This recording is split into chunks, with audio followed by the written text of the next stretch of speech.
let's talk about giants and dragons and whatever the fuck else it is Shafe and Southern Paladin are talking about. Uh, First off, you guys are not the first ones to call me Peanut. Uh, Gun websites started calling me that like 8 years ago, something like that. And well before that, my mother actually called me that. So, you know, I'm used to it, I guess. Anyway, uh, I have a couple of videos I want to make, but the Giants one seemed like the most fun, so I'm starting with that. I don't know what to think about Giants anymore, because on the one hand, there is the, well, these are just allegory thing, like what Southern Paladin was talking about. You know, David and Goliath or Jack and the Beanstalk or any of these other stories are just, we're trying to teach our kids a point. We're making that point by telling a story about a giant. Could be. But at the same time, I watched a video a month or so ago that was called The Archaeological Evidence for Giants by Expedition Bible. And he was showing archaeological finds in some town in Israel I don't remember the name of, but it was supposed to be Goliath's hometown. And what they found was a bunch of bronze scale armor that the archaeologists are saying was probably multiple coats of armor all in a pile, and it's hard to tell what it was or what it wasn't. But at the same time, it could just be one giant fucking set of scale armor. And in addition to that, they found bronze spearheads, some of which are fucking huge. And my first thought when I saw them was, well, these were probably like temple decorations or something like that, because making a big ass spear is cool, hanging on the wall, you know, whatever. But the spearheads that they found have signs that they were actually used in combat. You can tell this stuff archaeologically. That's kind of what I do. And the fact that they have marks from being used in combat on them means that someone was there using this like 9-foot long fucking 20-pound spear or whatever it was. I forget the exact measurements. And I don't think it's that crazy to think that there might have been, you know, one person that was just huge. And I actually don't think it's that crazy to think there might have been a race of people that were on average bigger. Because if you look at the Danes today, if I go to what country is the Danes? Is it the Netherlands? I don't know. Tell me in the comments below where Danes come from. But the Danish people are huge enough that when I go over there, I'm a tiny person. Like, they're all 7 foot tall. And that DNA 100% existed 10,000 years ago or whatever. And especially if they came from, you know, some northern latitude where they were well fed and had good genetics and whatever, and were descended from these big people, and they came down to the, you know, the Middle East and ruled over people as gods, because literally, you know, the average height of a man has fluctuated over time. But even today in the modern era, it's like 5'8", something like that. You know, 5,000 years ago, it was significantly shorter than that. We know that because even 200 years ago, it was significantly shorter than that. And especially in some of these malnourished Middle Eastern countries, you have entire races of people that I make look like hobbits. And I've always thought, you know, what if the giants from the Bible were these, you know, Danes, Scotch, Irish, Viking type people that had managed to make it down to the Middle East? So we know that people in the ancient world traveled quite a bit. I think it was the Greeks or the Romans, one or the other, that Jason the Argonauts was based off of, that this guy literally sailed out past the Pillars of Hercules and just went north.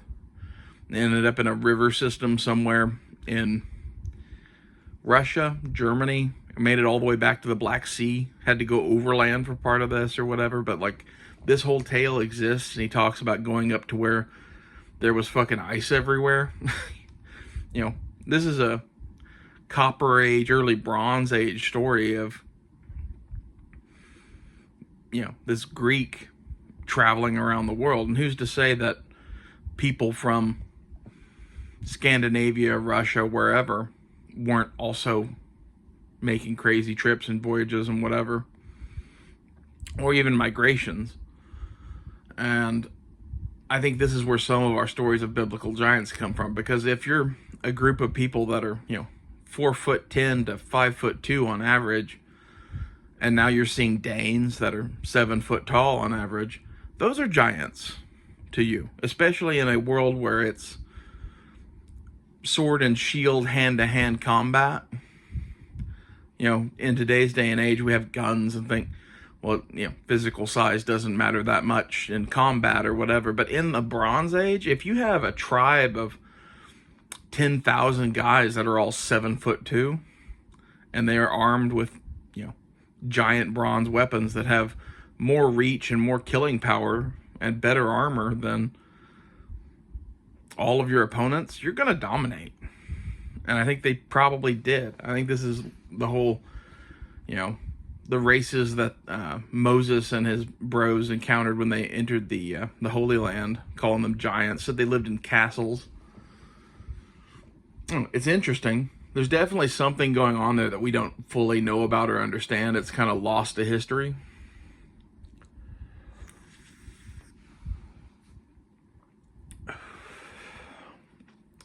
But that's where I think most of the giant stuff comes from. The other thing I think about is related to your dragon stuff is when ancient Greeks found the skeletons of mastodons and mammoths, they reassembled them into a man and concluded that this was a giant one-eyed person because the skull has a big socket at the front of it where the snout goes.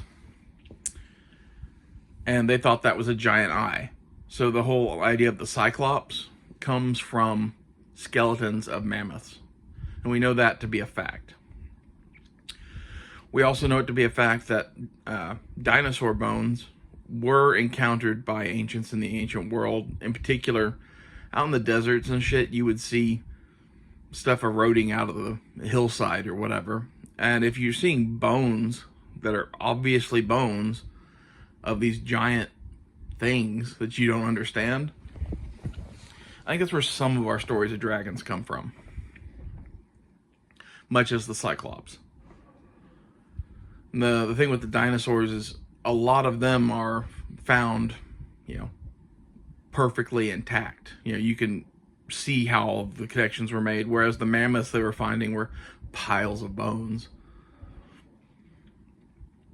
Those are open to some interpretation, right? But if you see a T-Rex perfectly just like frozen in time, it's pretty easy to see how they would get the idea that that's a dragon. In addition to that, our fossil record is fucking incomplete as hell. And all dinosaurs were giant birds, basically. A little bit more to it than that. It depends on exactly what era you're talking. Before the avian dinosaurs took over, there was a period on the Earth where there were giant reptiles. But that was way long ago. The things we think of as dinosaurs are not related to, lizards and crocodiles and shit like that. They're related to birds.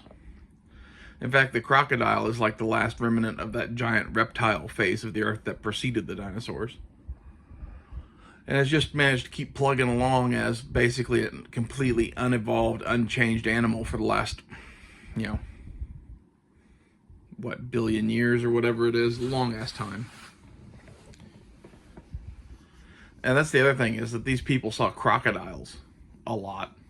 And I think some of our stories about dragons are influenced by crocodiles. But where I was going with this was, we have the Komodo dragon that's still around. And there was a even bigger, giant version of that lived in Australia.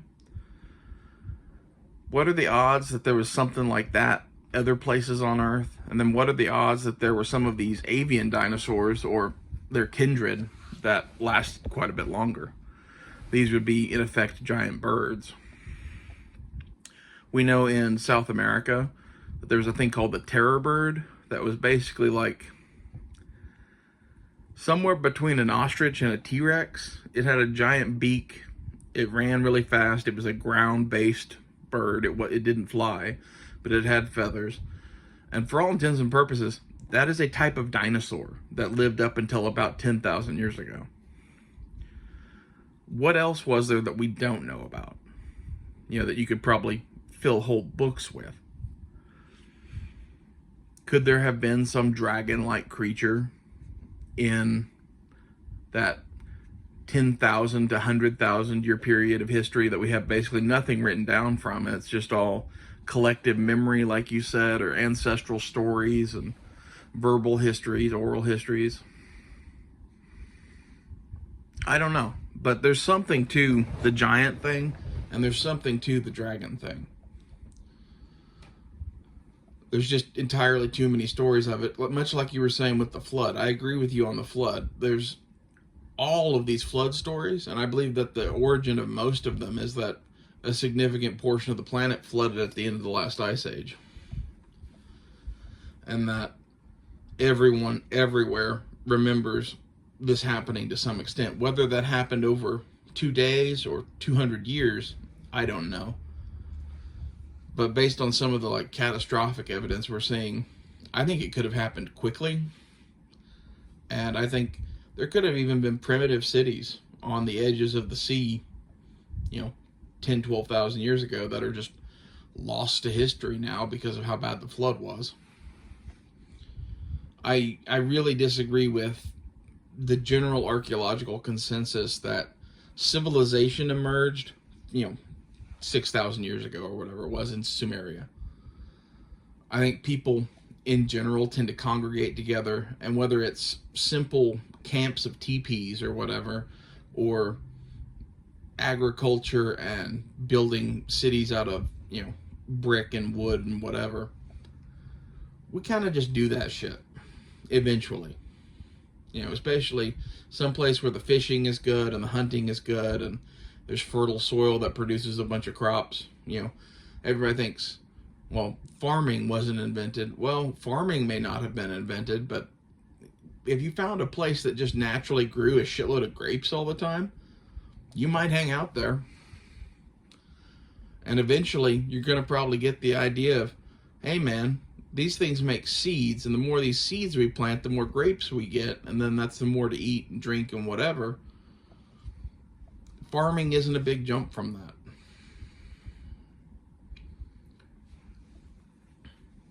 But back to giants and dragons. In that same, collective unconscious that was formed by 100,000 years of oral history before anything was ever written down, or at least that survives.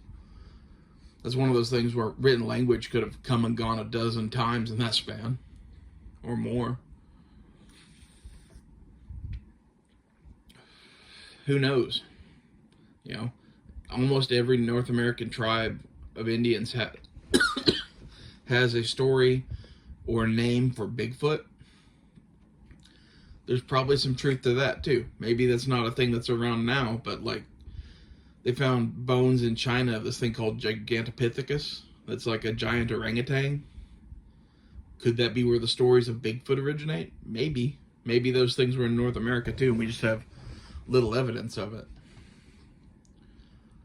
I don't believe that there's, currently a giant ape wandering out in the wilderness of Canada, but could be, No one knew about the mountain gorillas until the 1950s. Giant apes in general were a myth until the 1950s or 60s.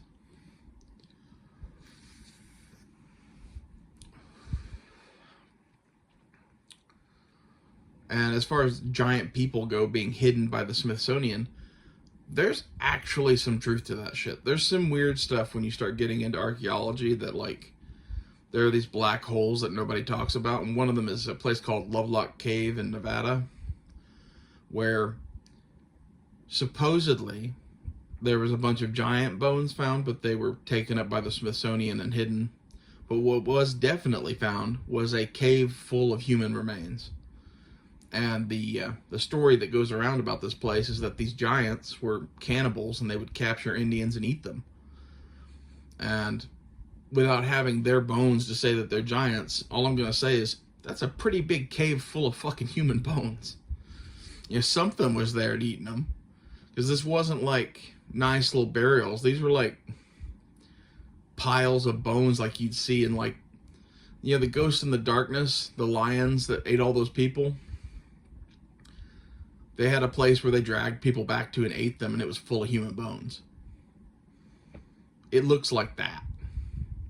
And it wasn't, you know, some cave tiger from the Ice Age or something. It was a lot more recent than that. And the idea that I've heard from most people is that these were some sort of cannibals, whether they were giants or not. The other thing I think is interesting about the Smithsonian is there was a cave found in the wall of the Grand Canyon that was supposedly just full of treasure. And it was stuff from all over the world, all different time periods, and that they basically memory hold this shit because it was unexplainable or had something to do with aliens or some other shit. I don't know what the truth of that is, but I 100% believe that they found that cave and that they took treasure out of it. It was written up in a bunch of places back in the day when they found it, and just slowly over time, you know, if nobody ever talks about something again, it tends to get forgotten. Forget the guy's name that found that, but he was a big archaeologist for the Smithsonian. And it was written up in multiple newspapers when he found it, and then it was never mentioned again. It's kind of like the Roswell thing, where like the initial press release was, "We found aliens," and then they were like, hold it, this is a weather balloon. There's something fishy going on with the Smithsonian and the giants, just like there's something fishy going on with the government and the aliens, if you want to call them that. You know, I'm in the camp that says whatever they are is probably interdimensional or some shit, so I don't know if I'd really call them aliens or not.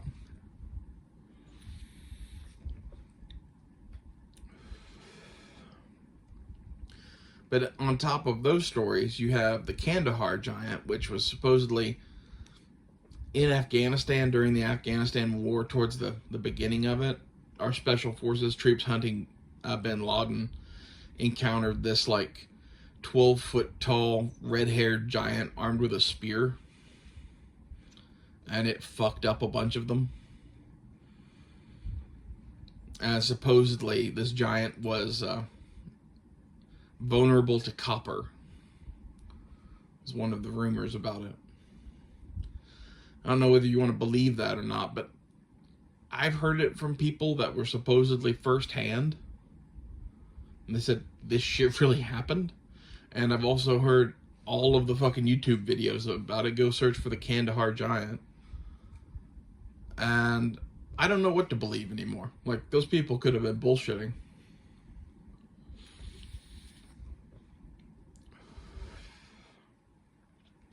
But my thought is, where you find one giant, you're probably going to find more.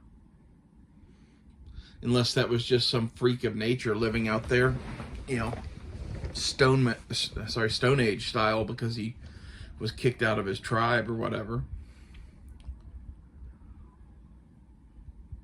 I think it's interesting that they're vulnerable to copper. Like, I don't know exactly where that came from or whatever, but apparently they tried a whole bunch of different weapons against this thing, and we just got lucky that we happened to jacket all our bullets in fucking copper.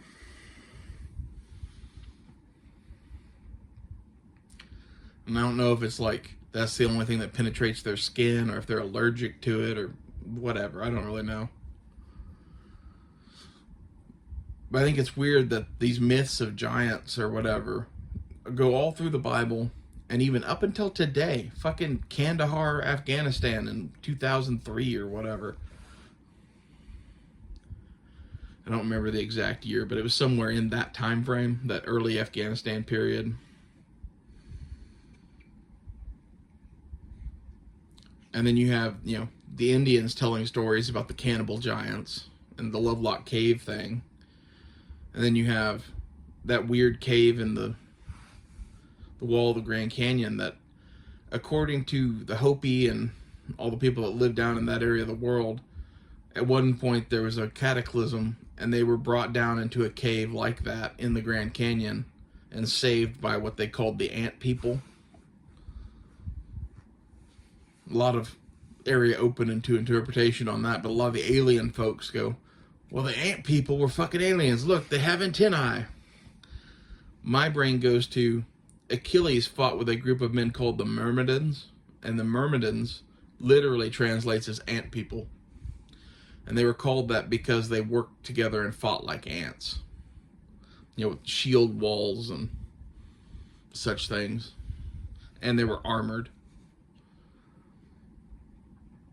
So, ant people doesn't necessarily mean alien. Ant people could just be, you know, because they wear armor and live underground.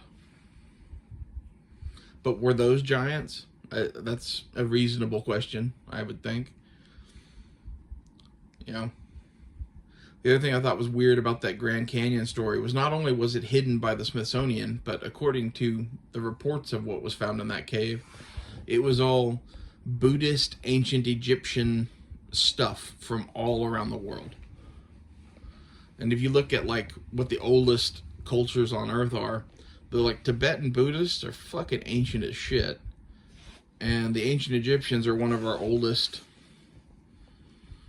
cultures. Like, why was that cave filled with that particular kind of stuff? Supposedly. And what the fuck are they covering up? Because, again, I've seen enough fucking, like, it's not real evidence. It's like, I forget the word. It's like hearsay. I've seen enough hearsay on this that I'm kind of like, there's got to be an element of truth to some of this. And what on earth is it that they're hiding? And then you add into that Bob Lazar, when he was talking about what he saw at Area 51, said that they had like 9 craft, and that some of those craft came from archaeological digs. What if there was some sort of Atlantis-type civilization that actually had advanced technology that was global? This is where a bunch of this weird stories and giants and, you know, in the Indian texts, there's all sorts of stories about, you know, gods having wars with flying machines. What if that's where all that shit comes from? And what if that Grand Canyon thing was a cache of their shit, and it happens to be stuff that influenced the Tibetan Buddhists and the Egyptians, and hidden amongst that stuff were flying vehicles? And maybe this was one of those archaeological digs that Bob Lazar says his spacecraft came from. Not to mention there's a bunch of weird shit in Afghanistan and Tibet also, where we've conducted black operations to recover something. Like maybe those were secret archaeological expeditions to recover spacecraft. I don't know what the truth of any of this is, but it's interesting. And it's interesting how consistent some of it is with, you know, other shit.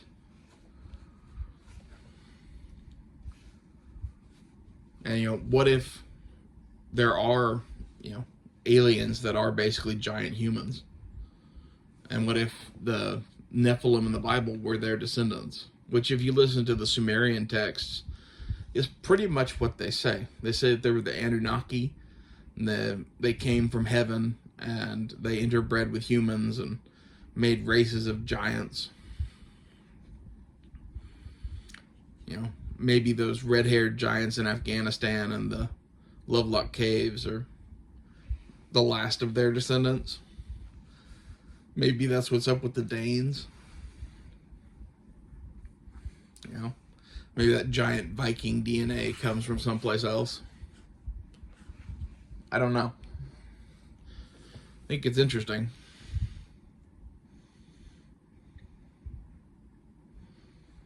This is my thoughts on giants and dragons and dinosaurs and all of this shit.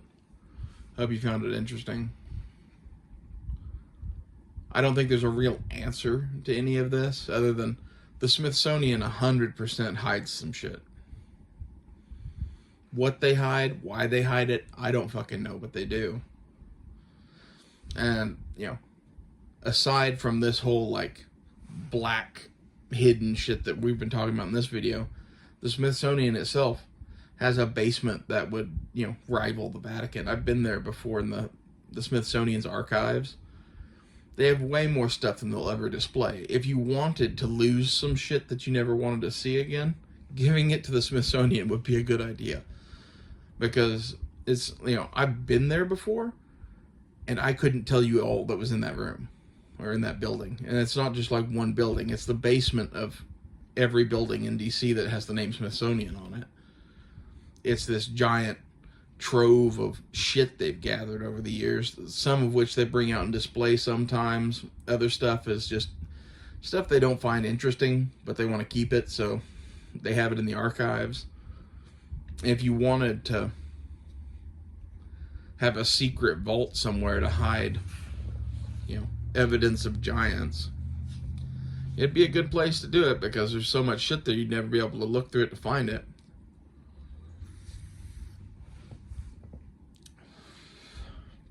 And I kind of think all of this is interrelated somehow to our interdimensional alien visitors. Whether that's they're their descendants or they are the aliens themselves in some cases, I don't fucking know. But for sure, the flying saucers that came from archaeological digs are somehow directly related to this shit. And a lot of that depends on how much do you believe of what Bob Lazar says, and do you think they were feeding Bob Lazar misinformation because he didn't need to know about that shit, and they tell you a bunch of crazy shit to say just in case you ever go public? Could be. But the fact that some of them come from archaeological digs, I think, has a ring of truth to it. It goes along with shit that I already believed anyway. I'll see you guys later.